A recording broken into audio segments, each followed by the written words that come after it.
Bonjour à tous et très heureux de vous retrouver sur le plateau du Fishing Club pour le retour de votre talk show consacré à la pêche de loisirs, la pêche au leurre notamment.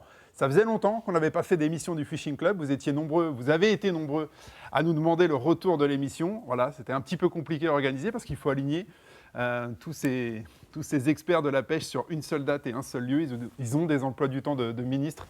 Alors, ce n'est pas forcément toujours facile. Mais là, on a réussi. On va pouvoir reprendre le fil du Fishing Club avec un casting composé d'anciens de l'émission et de nouveaux. Tom Bontempelli. Salut Tom. Salut. C'est ta première dans le Fishing Club. On est ravis de t'avoir sur le plateau. Je suis ravi d'être là aussi. Voilà, tu vas voir, ça va très très bien se passer. Tu es à côté d'un ancien, David Dubreuil. Salut David. Bonjour, ça va? Bonjour à tous. Merci d'être revenu dans les canapés. Tom Couchou aussi, qui est un habitué de l'émission. Ça va Tom? Ça va, content d'être là à nouveau.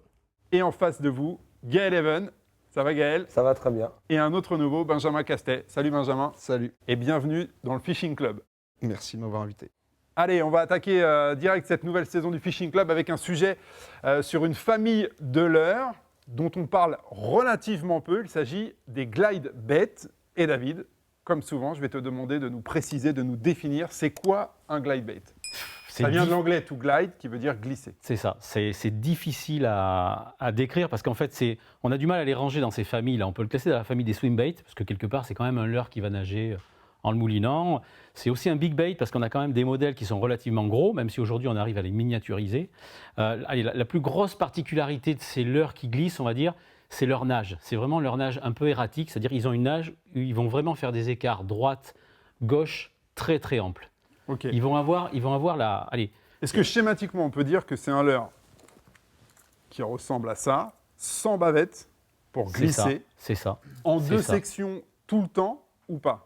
A priori, il risque d'y avoir un petit débat, d'après ce que j'ai pu comprendre. Oui, parce qu'il y a des choses, un peu différentes sur le plateau. Les premiers glide baits qui sont sortis, effectivement, ils étaient toujours avec une articulation plus ou moins centrale. On va parler de l'animation, évidemment, et de ce que ça apporte comparé aux autres familles, et notamment ce que ça apporte par rapport au swim bait. Mais avant, c'est important de bien le définir, parce que vous n'avez pas tous la même définition du glide bait. On va vraiment le définir surtout par sa nage. C'est vraiment une nage très particulière, et c'est à ça qu'on les reconnaît. C'est une nage plus en S. Oui, c'est exactement ça. On y reviendra tout à l'heure. Qu'on obtient au moulinet, David, ou qu'on J'ai même envie de dire, même en Z quasiment des fois. Ouais. C'est surtout l'aptitude qu'il a à se désaxer par rapport à l'axe pour que ce soit ample. C'est-à-dire que des swims qui nagent serrés, il y en a plein. Tous les swims qui nagent drapeau, c'est des swim baits. Et par contre, à partir du moment où tu mets un petit coup de sion, où ton leurre, tu vas réussir à le désaxer franchement par rapport à la trajectoire, sur une amplitude un peu importante, ça deviendra un glide. Toi, Gaël, je vois, donc tu as amené un Freddy, et tu as amené un autre leurre qui n'est pas segmenté en deux parties. Tu le ranges dans la catégorie des glide baits ou pas? Je le range dans la catégorie des glides. Tu peux nous le montrer et nous expliquer pourquoi? Parce que ça ressemble à un swim bait là quand même. Là, ça ressemble à un swim et tu peux l'utiliser comme un swim, mais sa spécificité, c'est que par contre, si jamais tu mets une petite accélération et un petit coup de sion, tu vas pouvoir vraiment l'envoyer sur le côté. Et en fait, il va continuer à glisser doucement et c'est ce qui fera sa force. Ce qu'on ne peut pas faire, par exemple, avec un Grantia, que j'utilise beaucoup là, il n'aura pas cette aptitude-là. Là, il y a vraiment, sur le dos swimmer, là, ça c'est la petite taille, il y a un 220 qui existe, où on va vraiment aller chercher sur les côtés. Et c'est la force du glide, c'est quand il continue de glisser doucement, là, où ça va se démarquer. Donc toi, ta distinction, tu ne la fais pas par rapport au nombre de sections, de segments du leurre, tu la fais par rapport à cette faculté à se désaxer. C'est ça, je rentre même des leurres, pour moi un peu atypiques, mais comme un Big Bandy, là, qui est en un seul morceau, qui est vraiment fait pour être animé et qui va se désaxer franchement de 50-60 cm sur le côté, qu'auront pas certains jerks, où là, tu pourras faire ce que tu veux, tes jerks, ça va être assez court, tu n'arriveras pas à les faire glisser, franchement.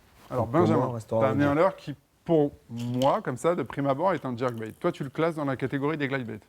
Aussi. Enfin, en fait, pour moi, le glide, comme on dit, c'est glisser. Et donc, en fait, pour moi, ça englobe plusieurs familles. Okay. Un leurre comme ça, si tu le lances, tu le ramènes, il va avoir cet effet gauche-droite aussi, au sans moulinet. Taper dedans. Mais si tu tapes dedans, il va aussi partir et faire l'action de jerk. Le jerk.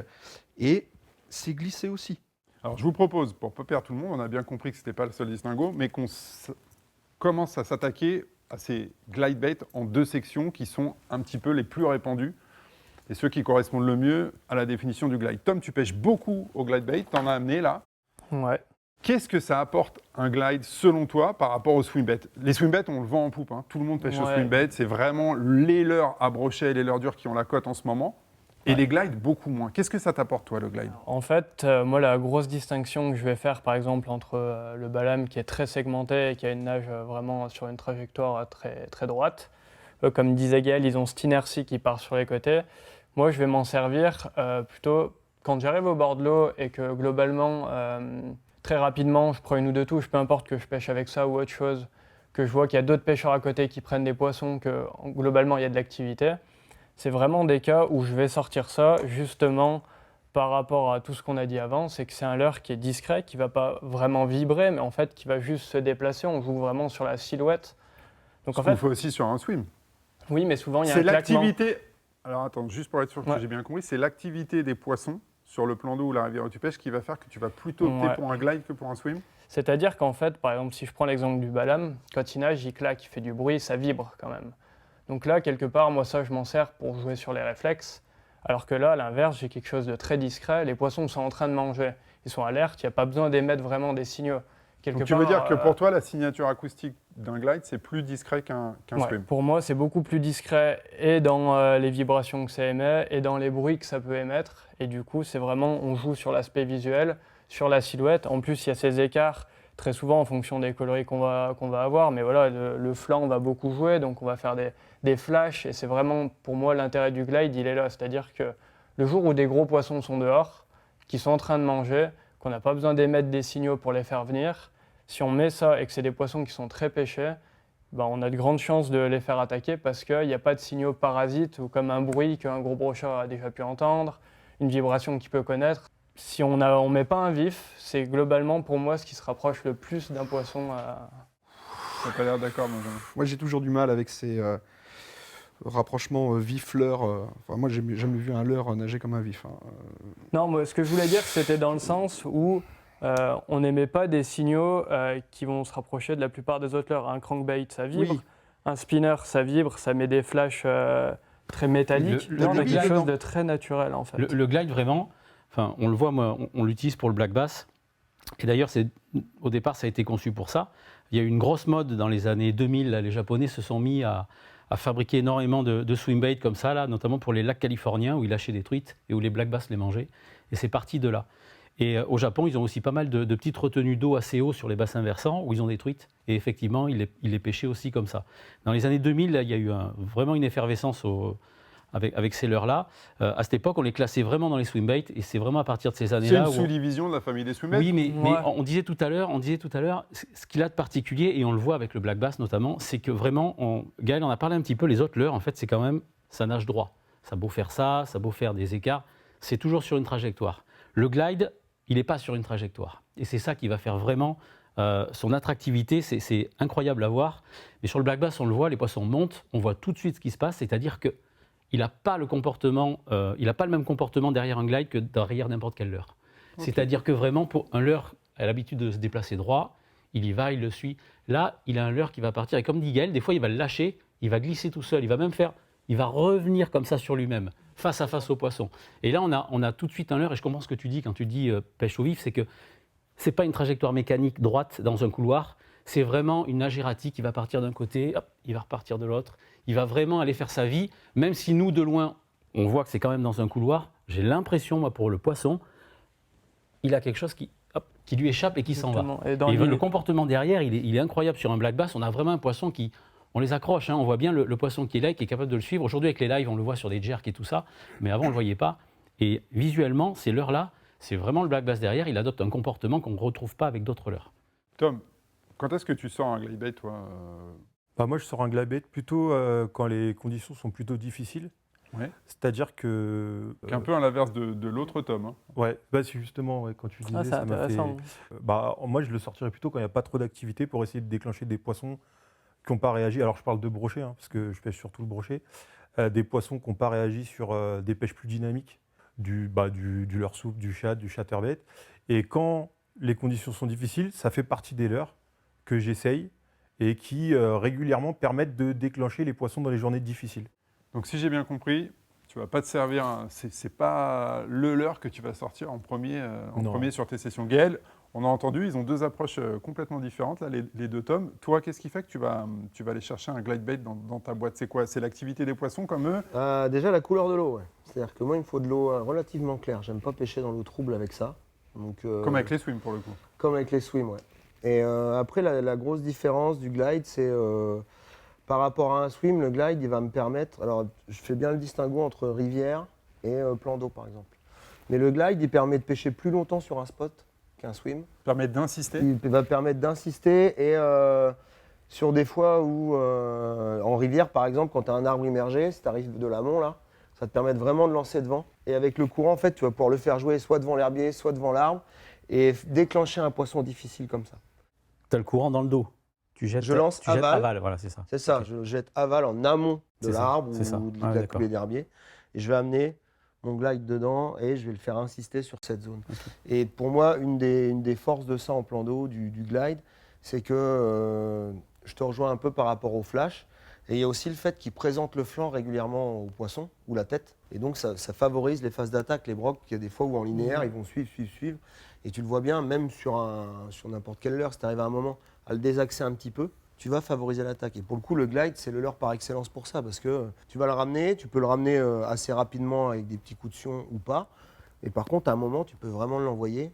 Et au moment où il va tourner, en fait, le broc, lui, il va couper la trajectoire, il va te le prendre plein travers.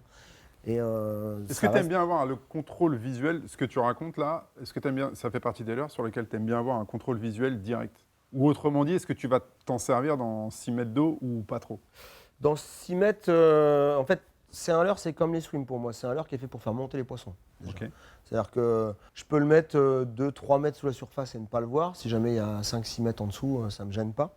Mais clairement, ça fait partie des leurres que j'affectionne pour les pêches de printemps, les pêches d'automne, dans de l'eau un peu claire pour voir les attaques, parce que ça reste, c'est ce qui déclenche les attaques violentes et magnifiques. C'est clairement un leurre pour la pêche à vue. Quand vous pêchez à vue dans une eau très très claire avec ça, je parle pour le black bass, on a énormément de suivi. On a beaucoup plus de suivi de poissons qu'avec n'importe quel autre leurre. Du coup, tu récupères des infos sur la tenue, un peu l'attitude, c'est un leurre qui va nous permettre d'échantillonner des zones. C'est-à-dire qu'on va y aller, on va passer, on va attraper 2-3 poissons. T'en bouge pas. On va passer quand même un glide dessus, comme disait Gaël. Alors, soit à la manivelle, soit avec des coups de canne. On le fait ça. Et c'est surtout que derrière, on a énormément de gros poissons qui sortent. Ça fait vraiment bouger les gros poissons. Ça permet de voir quelles sont les zones qui sont porteuses de gros poissons. Et ensuite, une fois que le black bass a verrouillé le leurre, alors c'est là qu'ensuite c'est intéressant d'arriver à lui faire ses demi-tours, à lui faire ses glissades latérales, parce que c'est là qu'on va voir ou non à quoi il répond. Et c'est pour ça qu'un leurre comme ça, utilisé en aveugle, c'est compliqué la journée. Ouais, mais tu vas préférer ça à un minot? Parce qu'un minot, la tête d'arbre, je l'ai bien, tu jerques devant ton minot, ou même un jerk où tu peux insister devant. Là, pour le coup, je l'utilise sur des lacs à black bass, un peu avec de l'eau claire et profonde. C'est sa faculté à faire monter des gros poissons. Ouais, avec un petit jerk, on va faire venir tous les poissons, notamment les petits. Avec ça, on fait vraiment monter les gros steaks. C'est pour ça que j'utilise pas. T'aimes pas le glide bait? C'est pour ça que j'utilise pas en fait. Non, moi c'est un leurre. Je parle pour le black bass, attention. Oui, pour le bass. Ouais. Honnêtement, quand je le mets à l'eau, c'est vraiment que je suis dans le dur. Okay. Je suis un peu le contraste de tout le monde. Mais quand on est dans le dur, ça permet d'aller échantillonner une zone et voir à vue s'il y a des poissons limite qui des sortent fois, de là. à tort sûrement, mais je l'oublie, même à tort. Je vais y passer plutôt un jerk avant pour insister, j'ai bien la tête d'arbre, des choses comme ça. Un minot, à jerker, à insister, à exciter. Ça, c'est vraiment un leurre, moi j'ai vraiment du mal. Pas du tout la même silhouette qu'un minot. D'ailleurs, tant qu'on est sur la comparaison... On voit parce que toi, il y a encore les plastiques. Il faut enlever les plastiques. Il faudra serrer très fort. C'est pour le no-kill. Moi, je pense qu'il y a quand même quelque chose qu'il faut aussi dire sur ces leurres-là. Tu en as un peu parlé tout à l'heure. C'est que de base, c'était quand même pour les lacs où il y avait des truites et des black bass. Et en fait, l'idée, c'était que dans ces lacs où il y a des gros black bass, c'est très souvent qu'ils se nourrissent de truites. Donc, on va essayer de présenter une grosse proie qui se balade sous la surface comme fait une truite.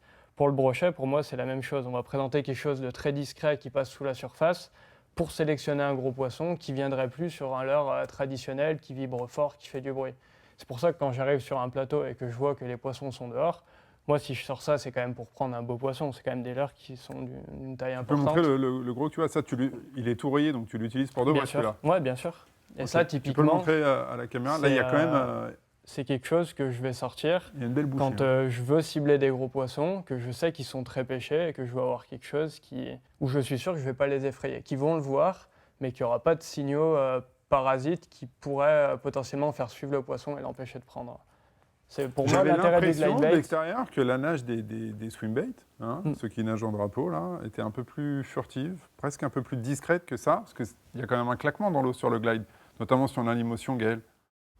Bah, t'en as un, mais qui va être plus discret. Et en fait, l'animation, souvent, tu tapes pas très fort dedans. Tu vois, c'est-à-dire que c'est juste une tirée que tu imprimes et c'est une tirée relâchée, en fait. Donc, si tu veux, t'as vraiment... Gaël, mais tu dis, ouais, c'est un petit coup de sion pour c'est le, ça, pour c'est le juste, faire partir. lui, on lui dit, On va un le fait- peu à gauche, et c'est juste ça. Voilà. Et il va y aller. Ça se La fait souvent à la première manivelle animation, d'ailleurs. elle Ça se se fait fait au souvent à moulinet, la tu le fais manivelle. pas- Hein. On peut aussi le fais faire sur une. moulinet. Sur un coup de non, manivelle un enfin, peu sec. non. hein. Moi, ça dépend Après, Gaël, vraiment non, des mais leurres.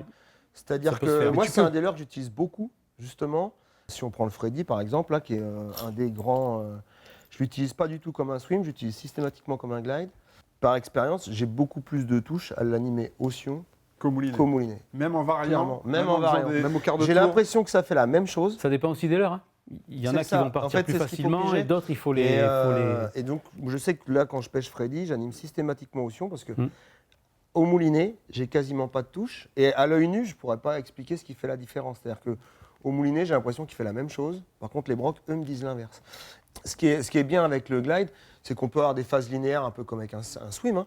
Donc, si jamais on a un plateau d'herbier, bah, on y va.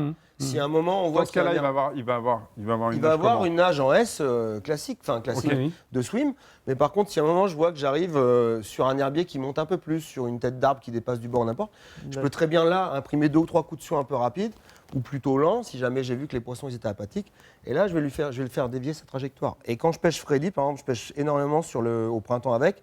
Quand je pêche mes bordures là, j'adore pêcher avec. Sans rajouter de poids là, donc vraiment dans pas d'eau, je le lance dans le bord, je le ramène comme un leurre de surface, donc Ocean canne haute, Subsurface. subsurface là, et il a carrément la tête qui sort là, je le fais claquer à fond, et par contre quand je pêche et que j'arrive au moment de la cassure d'herbier, là je vais le laisser couler, donc là j'ai fait du bruit avant, là je le laisse couler, et là je fais une tirée un peu ample, et il va partir parallèle à l'herbier en fait au bord, et mon broc là il va sortir et me le choper. C'est ce qui est sympa là-dedans, c'est cette polyvalence. Voilà. Et, C'est beaucoup plus polyvalent qu'on le croit en fait. Le fait qu'il soit flottant, soit très slow sinking, soit flottant, qu'on vienne rajouter des clips pour le lester un petit peu à la demande, ça va permettre de pêcher des herbiers très peu profonds. On peut même l'utiliser vraiment, mais vraiment sous la surface complètement. Après, on peut le laisser couler. On peut le laisser couler pendant qu'il fait une embardée et il va descendre gentiment en tournant comme ça. Enfin, c'est multiple. Il y a plein de choses à faire. Mais Comme- naturellement, tu rajoutes des plombs quand même. Ah ouais. T'en Ouais. rajoutes. Je le laisse régulièrement. Là, il y a la première manche du fight, par exemple, j'avais pris des poissons au Freddy en mettant vraiment mon lest sur une pêche lente, sur des poissons éduqués là. Et je le leste, par contre, je le leste toujours central, moi. C'est-à-dire que je le leste au niveau du triple. J'aime bien qu'il coule droit. Et je trouve qu'il il continuera de se désaxer si tu le lestes devant. Il va piquer Bah, des il y a- mecs. qui est du nez, il va pas il glisser. y a un truc qui est très visuel pour savoir tout de suite où on peut le lester. C'est que globalement, si on prend un leurre qui nage tout droit, on peut le fixer devant, il n'y a pas de problème, le plomb. Là, on va avoir notre agrafe ou notre nœud qui va être centré. Si on met le plomb devant, il est forcément à droite ou à gauche de l'agrafe, donc forcément on casse la nage. Ça peut techniquement plus matcher. Effectivement, je vois sur ton leurre aussi, il y a des pastilles dessous. Ouais. Le fait de mettre des pastilles sous le leurre qui permet de lui faire couler plus rapidement. Et il y a aussi quelque chose d'autre. Quand j'étais en Australie, par exemple, les gars faisaient beaucoup ça. Pour changer la densité de leur leurre, ils changeaient tout simplement l'épaisseur des triples. Donc en fait, en cumulant des pastilles de plomb sous le ventre, plus des triples Un peu et plus des lourd, anneaux brisés un ouais. peu plus costauds, on peut justement accélérer cette phase de descente. Parce que le problème quand même de ces leurres-là, c'est que c'est très difficile à lester tout en leur laissant cette inertie. Sans Parce que casser dès la qu'on nage. met un plomb, alors si on met 2-3 grammes, ça va. Dès qu'on Casse la glisse, commence, tout simplement. ouais, voilà, tout de suite, il n'a plus cette inertie parce que l'hydrodynamisme, il est plus le même, quoi. Toi, Tom, quand tu t'en sers, donc on a compris, c'est pas en premier, mais quand tu t'en sers, t'aimes bien, comme Gaël, lui imprimer des mouvements. Non, moi, je tu t'en l'anime sers plutôt au moulinet. moi. Au Ouais. moulinet. Ouais, je l'anime plutôt au moulinet et en variant les vitesses de récupération. Et tu arrives à avoir Et ces vraiment écarts, là. pour avoir ces effets où, arrivé en bout, il va y avoir ce temps de pause et de changement de direction que si on a un poisson suiveur, C'est ça souvent qui va déclencher l'attaque. Le conseil, les gars, qu'on peut donner pour les gens là, qui nous regardent et qui pêchent pas trop avec les glides, c'est d'un peu tout essayer. Essayer au moulinet avec des à-coups, faire des quarts de tour, essayer de Commencer, oui. et regarder un petit peu ce qui leur plaît, non? Ah, c'est ça, après, c'est. Tous les c'est des modèles choses, réagissent différemment aussi. C'est ça, on ils acquiert sont une tous différents. confiance, comme disait Gaël, voilà, il ne sait pas trop pourquoi au Sion ça marche mieux qu'au moulinet, mais il se trouve que c'est le cas. Donc c'est des expériences qu'on acquiert en pêchant et en essayant. Il faut essayer. Et puis, Mais c'est la Ça confiance dépend que tu as en vraiment ton du leurre. modèle. voilà, et Et la on en revient confiance, toujours au même. exactement, ouais. Moi, je ne l'utilise pas, mais pourquoi? Parce que le peu de fois que je l'ai mis, Ouais. au début, je commençais à la pêche, j'utilisais beaucoup celui-là, Le Freddy, le Freddy, j'ai fait quelques poissons, mais ça m'a jamais transporté. transporté. Il faut avoir, J'ai il faut avoir toujours- les milieux qui s'y adaptent Alors, aussi. il y a ça aussi. Moi, je C'est vais te tout- donner un exemple. Quand tu as pêché le black bass, je connais 3 plans d'eau où il ne faut pas partir sans. Voilà. 3. Oui. 3. Mais parce que ils réagissent dessus, et c'est encore une fois. Mais ça mérite d'être essayé parce que c'est vraiment. Enfin, moi, pour moi, c'est captivant. Quand on voit le poisson, l'attitude qu'il a derrière ce leurre, on comprend que c'est pas comme les autres. Mais comme c'est pas tout, c'est une pareil. question de confiance. Ouais, Mhm. ouais, mais le Si problème, tu prends des poissons, bah, bizarrement, tu vas le remettre à l'eau. Le leurre qui n'est pas dans l'eau, il ne prend pas de Mhm, poisson. bien Donc, sûr, bien sûr. moi, je l'ai essayé plusieurs fois. Honnêtement, je n'ai pas fait grand-chose. Moi, le conseil, Eh ben, j'ai moi, le préféré conseil passer que à je autre chose. donnerais, Mais c'est tous les plans d'eau qu'on connaît, d'autres milieux, que c'est l'on différent. a, c'est d'en avoir et de l'essayer dessus. Ouais. Parce qu'à un moment donné, il y en a un où ça va le faire et ça va le faire vraiment. Tu travailles dans un magasin de pêche chez Roumayac. J'ai pas l'impression que c'est un leurre qui a beaucoup la cote. Non, très peu. Beaucoup moins peu. que les swims, qui sont en. Les qu'on swims, vend en oui, coupe en oui, ce ça, moment. très peu. Il y a on en vend, hein. On en vend quand même quelques-uns, mais qu'à des gens qui connaissent, qu'à des gens qui savent que, des gens qui ont déjà des boîtes pleines, ils veulent un modèle qui coule un petit peu plus, voilà, des gens qui s'attachent à... Gaël, tu confirmes, tu es souvent dans les magasins, tu fais beaucoup d'animations et de portes ouvertes. Tu confirmes qu'il y a une petite réticence pour les gens à utiliser les glides ou pas? Ou ça dépend des régions? Par exemple, le Freddy, il est iconique. C'était un des premiers big bait. Donc les gens l'achètent bien. Après, Ils ont confiance. Ils ont confiance. En plus, sa force, c'est que c'est pas un prix comme un leurre japonais haut de gamme. Pour 20 €, le gars peut commencer déjà à se faire plaisir et à prendre des risques. Après, sur les plus hauts de gamme, les gens, des fois, ils hésitent. Mais c'est ce qu'il faut voir, c'est que c'est tellement abouti au niveau de l'équilibre, au niveau du truc. C'est que c'est ce qui va faire aussi l'efficacité du leurre, le fait que les trips soient bons, le leurre, il nage vraiment à la perfection, qu'il soit slow floating. Parce que tu en as qui vont remonter juste le nez légèrement vers le haut, il y en a d'autres qui vont bien glisser. Et c'est vraiment des outils, chaque glide aura vraiment sa spécificité. Et donc, à partir de là, c'est des outils vraiment pointus, mais qui permettent vraiment de faire des poissons. Je sais que moi, je pêche énormément avec ça, et je me régale, quoi. C'est une catégorie de leurre où le prix... Alors des fois, les pêcheurs s'emportent en disant « mais comment ça se fait qu'il y a des prix comme ça sur les leurres et tout ?» S'il y a vraiment une catégorie de leurre où on peut se dire « c'est vraiment justifié le prix », c'est vraiment sur les glides. Parce que vraiment, comme disait Gaël, là, c'est des réglages hyper fins. C'est quelqu'un qui veut une vraie bonne boîte de glide et qui veut vraiment des actions vraiment particulières. Il y a des gens qui sont passionnés de ça, parce que c'est vraiment une pêche qui est vraiment plus complexe qu'on le croit. Aller mettre le prix, c'est voilà, là c'est quoi, c'est Guncraft. Ouais. Moi, je connais des gens qui ont des boîtes complètes de Guncraft. Oui, mais Ouais, il bien faut sûr. avoir mangé de l'eau avant. Faut Ah, faut bien en sûr. avoir Ah, mangé évidemment. avant. C'est pour ça que je dis, En c'est vraiment des voilà, c'est vraiment des pas le pêcheurs leurre qui va faire pêchent à ça. rêver. Ouais. Tu mets un Pourtant, swimbait, dans un bassin, je trouve ça. enfin, la tu mets nage un de swimbait dans la Mais piscine. c'est très Le très mec, fin il va être comme, là, ouais. ils veulent voir un poisson. Enfin, dans la tête, c'est malheureux, mais c'est comme ça. Tu fais nager un swimbait, les gens, wow, magnifique, tu fais nager ça. Ouais, Faut ça dépend avoir, lesquels, faut avoir hein, quand mangé, même. Mais- faut avoir mangé de l'eau avant. Mais après, il y Je a des veux dire, swimbaits le pas trop débutant- chers. Il y a des swimbaits, des Oui, mais le prix aujourd'hui, ça des veut glides plus pas rien trop dire. chers On qui est nagent bien. capable d'avoir des débutants qui achètent des leurres chers, ça dépend du budget de chacun, ça c'est personnel. Mais en anime, tu vois, c'est déjà destiné à un mec qui a mangé de l'eau avant, qui en a passé des leurres, et qui, voilà, malheureusement. Oui, oui. Mais parce que déjà au premier abord, ça le fait dans une piscine, quand il va dans une anime, le débutant, il voit un swimbait, il voit ça, tout de suite, le swimbait, oh, c'est magnifique, c'est beau, on dirait un vrai. On dirait un vrai. Tom, tu es Et le d'accord avec mec, il va ça? prendre. Ouais, je suis assez d'accord avec ce que tu dis par rapport au fait que c'est le fait que ça imite un vrai poisson qui attire. Voilà, mais ce qui rend attractif le glide bait, vraiment, c'est ce côté poisson blessé en fait, et de neige erratique en fait. Et ça, c'est peut-être pas perceptible au premier abord, mais après en réfléchissant en termes de pêche, en termes d'efficacité, pour piéger un poisson.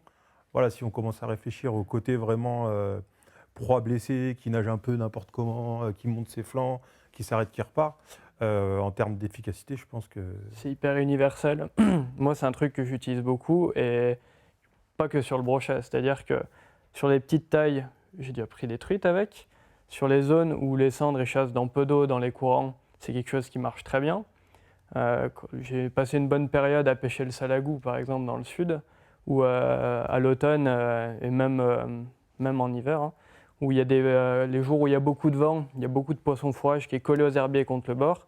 En pêchant les brochets, j'ai pris des grosses cendres comme ça en plein hiver. En Australie, le barramundi, les murécodes, ça a pris avec. On a été au peacock en début d'année, des peacocks qui prennent avec. Je pense que tous les prédateurs, à un moment donné, s'ils sont sur une zone peu profonde où ils peuvent, grâce à une eau assez claire, voir ce leurre-là, ça peut tout prendre. On a parlé de plein d'espèces, la perche, les grosses Moi, perches, j'ai- parce que c'est rare les tout petits glide bait. J'ai juste une dernière. dire. Ouais.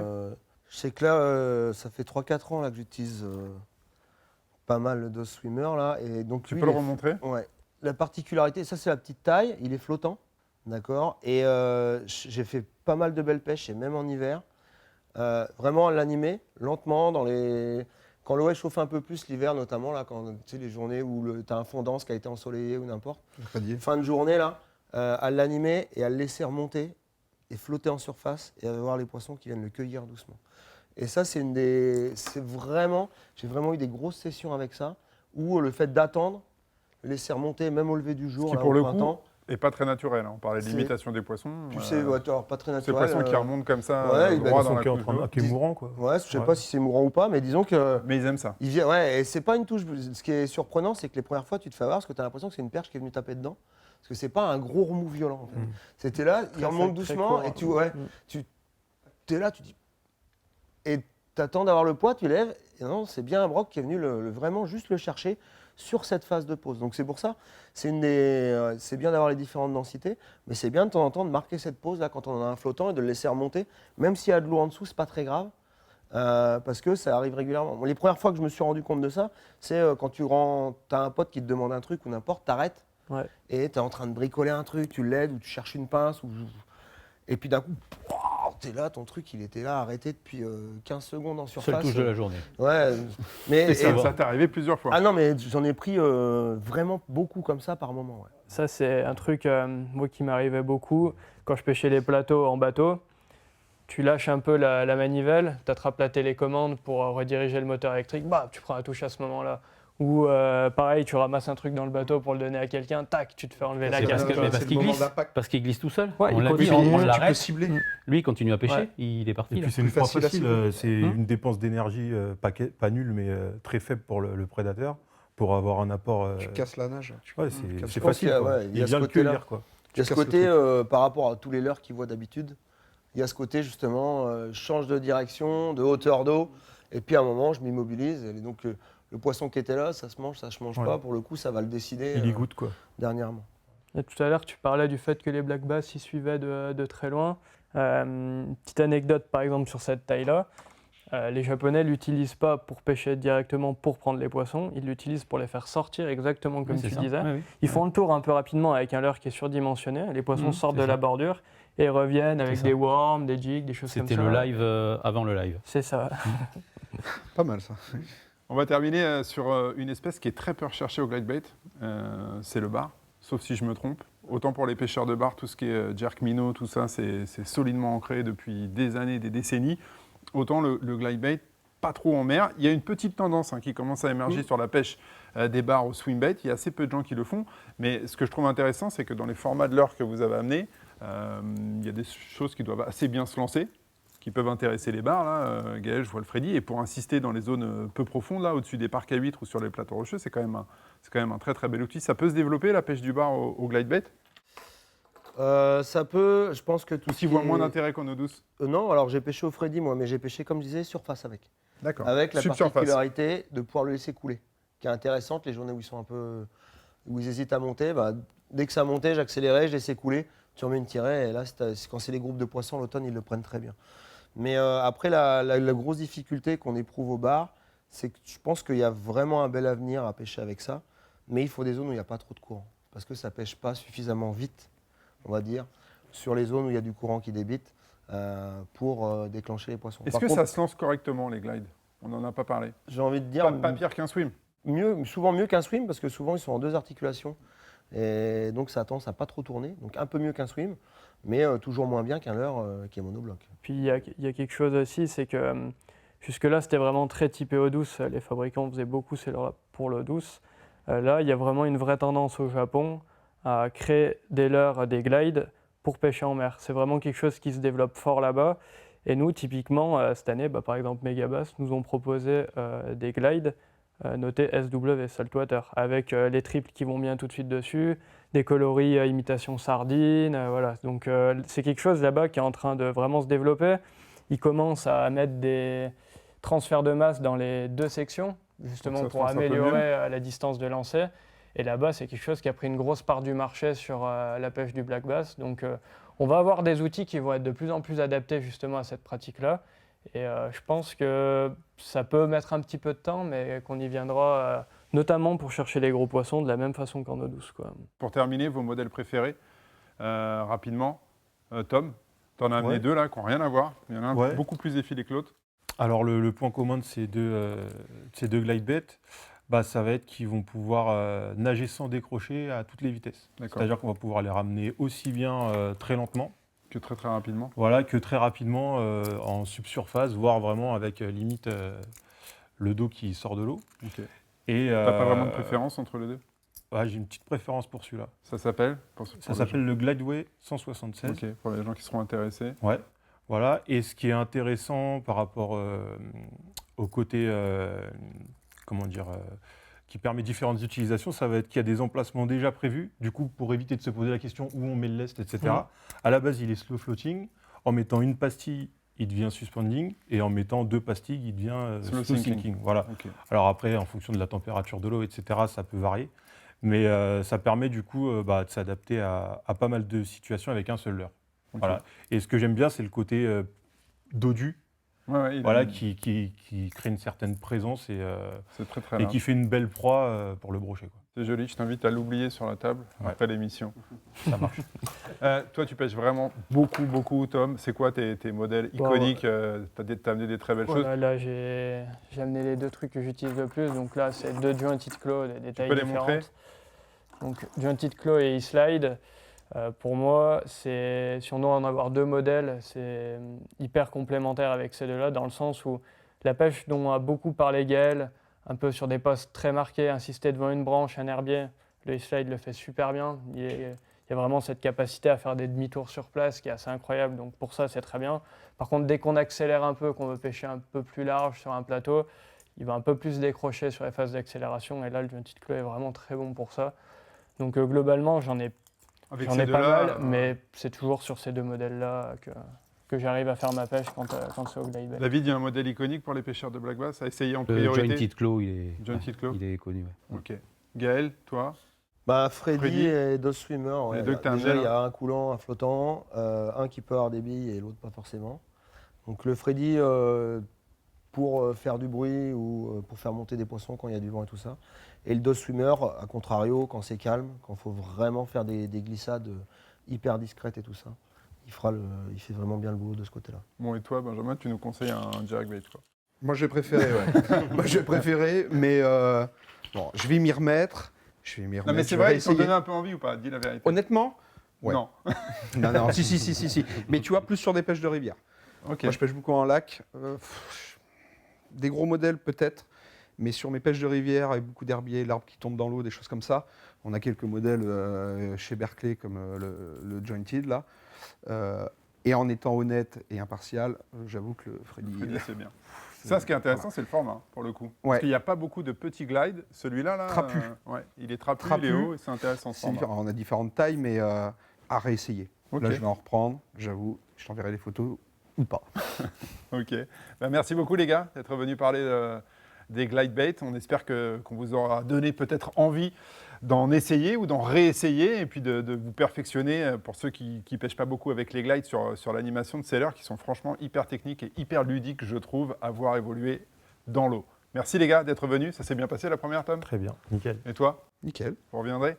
Avec plaisir. Bon, super. Si l'émission vous a plu, laissez-nous un commentaire. Si elle vous a pas plu aussi, évidemment, dites-nous ce que vous avez pensé de ce retour du Fishing Club. Et on revient bien sûr de nouveau et très rapidement sur la chaîne avec plein d'émissions et plein de petites surprises. Merci encore, messieurs. À très bientôt.